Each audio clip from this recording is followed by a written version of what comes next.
Video, tuturuan kita kung paano yung simple way kung paano makapag-add sa investment mo, no? So, all you need to do is to log into your IMG portal. So, marireceive nyo, no, yung inyong login details sa email address kung ano yung ginamit nyo upon registering sa IMG.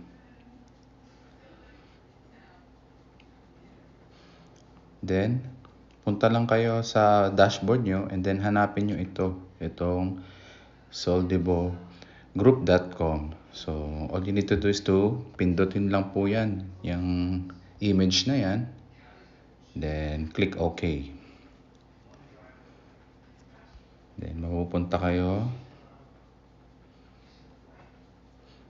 dito sa page na to. So, kung ano po yung login details nyo sa IMG, same lang po yung gagamitin natin pang login dito. Then yan, makikita nyo, kung bagong account po ito, wala pa kayong nailagay na investment sa inyong Soldibo funds, so wala pa pong mag-a-appear dyan. Ang makikita nyo lang is yung add subscription, okay, and request redemption. So, pindutin nyo lang po yung add subscription. Then there are two options, no, para kung ano yung pipiliin natin na bubuksan nating mutual fund. So, yan. So, first is the Strategic Growth Fund. Ito po yung equity fund. So, this investment is for aggressive investors. So, kung meron ka pang time, no, to invest like 10 years, more than 10 years. So, ito po yung suggested na investment option para doon sa investment natin. So, yung second option naman is yung Soldibo Bond Fund. So, bond fund type po siya. So, meaning moderate po ang risk dito, no? So, kung ang deadline po sa investment natin is minimum 5 years. So, dito po natin ilagay sa Soldibo Bond Fund. So, yan. Pili lang po kayo kung ano yung gusto nyong lagyan. So, pwede naman po kayo mag-open both, no? So, kung 50 pataas ka na, so we strongly suggest na mag-bond fund, no? So, yan. So, kung medyo bata ka pa, like 30, 40, so yan. Pwedeng, kung gagamitin mo siya for long term, yung financial goal mo is for long term, yan, so strategic growth fund tayo. Pero pag short term, dito po tayo sa bond fund.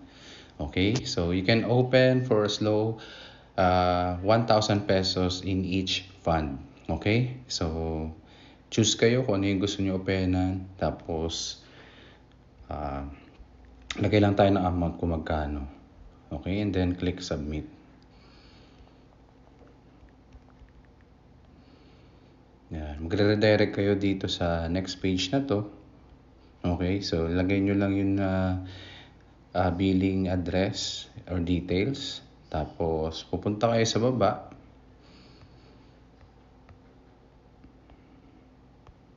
Okay, then choose the payment method. So depende po kung ano yung gagamitin natin, no? So kung mag-GCash po tayo, ang gagamitin po natin pang bayad dyan is GCash. So, piliin nyo lang po yung bank deposit, transfer, or remittance. So, depende po kung ano yung meron tayong payment facility. Then, choose nyo lang yung BPI. Okay, pag GCash. So, depende po kung meron kang BDO, so BDO ang piliin mo para wala kang charge. Okay, pero kung yan, land bank ang piliin mo para transfer ka lang without charges. Okay, and then, for example, mag-GCash tayo. So, then click select. Yan. And then, marireceive nyo ito sa email nyo. No? So, kung ano yung nilagay mo doon sa billing details. And then, kung ready na, kung meron ka ng proof of payment, i-click mo lang yung link sa number 1. Ito po, itong naka-highlight in blue. So, clickable po yan or pwede po yan pindutin.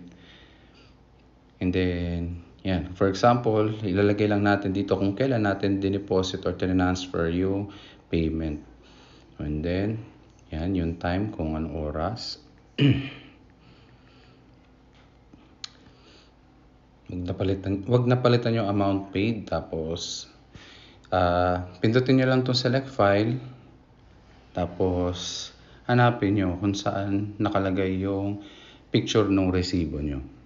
Okay? And then, antayin nyo, pagka na-upload nyo, antayin nyo lang na mag-appear. Okay? For example, ito lang. Sample lang to, no? Alright, so and then yan, pagka nakita nyo na yung picture, lumabas na siya sa baba ng button ng select file, click submit. Then, antay lang po tayo ng 3 to 5 days para sa verification and approval ng ating additional investment. So once approved, doon po natin makikita sa ating sa IMG Soldibo Funds natin yung inad nating investment. Okay?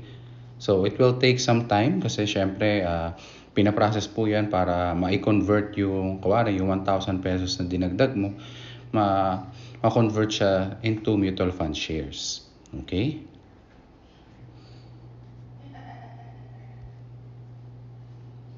Yan, so balikan natin dito. So dito sa taas, bandang part na taas, so may makikita kayong 3 linya na nasa box. So pwede nyo pindutin yan. And then, may 2 links dyan.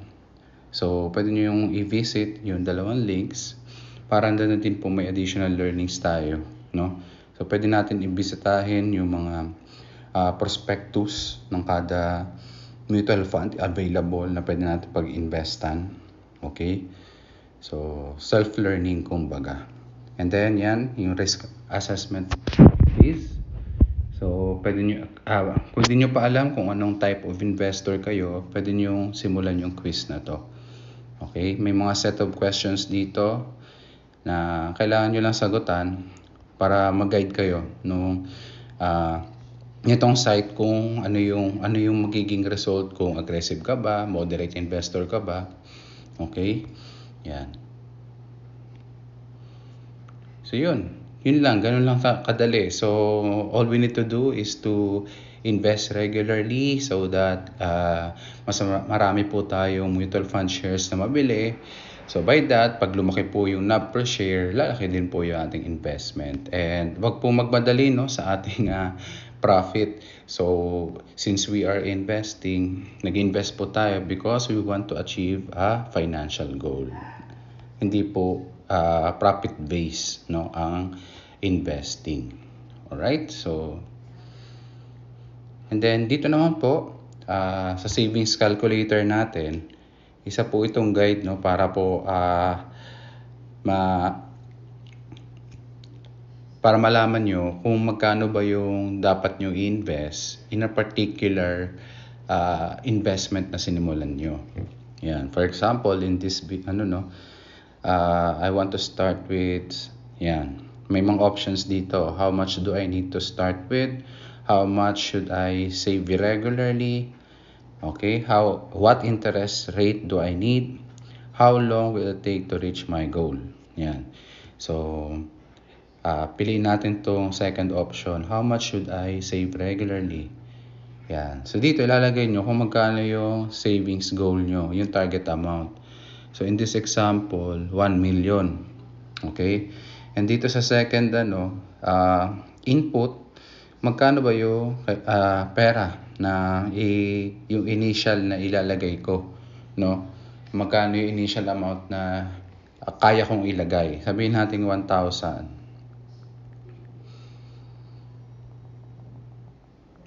Kasi yun yung minimum pang open ng account.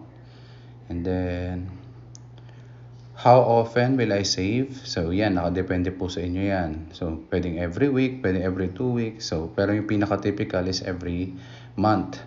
Okay? And then, pwede rin every 3 months, twice a year, or once a year. Okay? So, ano yung expected annual interest rate? Yan. So, dito na makakonect yung 2 option doon sa Soldibo Funds. So, sa strategic growth fund, doon sa aggressive investment type is naglalaro po siya ng 12 to 18%. So in average, let's say 12%, no? Kung sa strategic growth fund natin, ilalagay yung investment natin. How about sa bond fund? So sa bond fund po, naglalaro siya ng 4 to 8%. Okay? So in average, 6% po yung annual interest rate ng ating Soldibo bond fund. So yan. And then dito sa next input, how long will I save? So ilang years ka mag-iipon? Ikaw yung magdidictate. Kung kuwari age 50 ka ngayon, then you're planning to get your investment after 10 years. So at age 60, yan. Lagay natin 10 years. Okay? So yan. Tapos pagka okay na, yan, i-click lang natin yung calculate my savings plan. Yan. Sa baba makikita nyo yung result. Okay? Para ma-reach natin yung 1 million. Pero dito, nakalagay dito, no? You need to save at least 6,000 every month. Okay? Para ma-reach nyo yung 10 years. Yung goal nyo in 10 years. So dito, initial balance is 1,000. Yun yung nilagay natin. So total amount deposit is 730,000. Ang interest earned, no? Sa loob ng 10 taon is 268,000 pesos. Okay? So, what if kung papalitan natin siya? So, ilalagay natin siya sa Soldibo Strategic Growth Fund. Sabihin natin 12% yung average interest annual rate. Okay? So, pindutin natin ulit yung calculate my savings plan.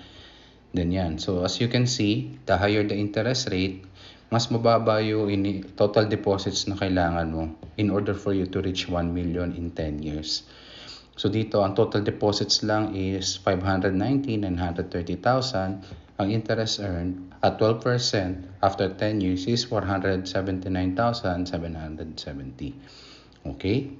So yan, dito. At mababa din yung interest, yung monthly na required para ma-achieve mo yung 1 million in 10 years. 4,000 lang. Kanina, di ba, nasa 6,000. Okay? So, yan. I hope na na-explain ko sa inyo na madalian how to invest in mutual funds through our IMG Soldibo funds. Okay? So, okay, if you have any questions, so wag po kayong mahiya na lapitan ang inyong IMG sponsor para po mas mag-guide kayo properly.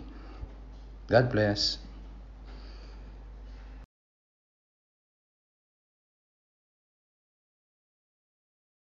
New member, di ba meron tayong 1,000 pesos na kasama dun sa membership fee natin. Dito po yung mapupunta sa Super PDF.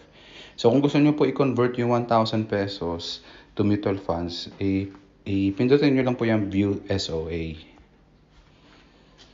Then yan. So may makikita kayo dyan details. All you need to do is to press or pindutin yung click here na word dito sa number 1. Tapos, pipili kayo kung saan nyo gusto papuntahin yung 1,000 pesos. Sa strategic growth fund ba o sa bond fund. Okay? And then, click, input nyo lang yung amount. Then, yun. Pagka okay na, pindutin nyo lang yung purchase mutual funds at automatically, it will be transferred to your mutual fund account.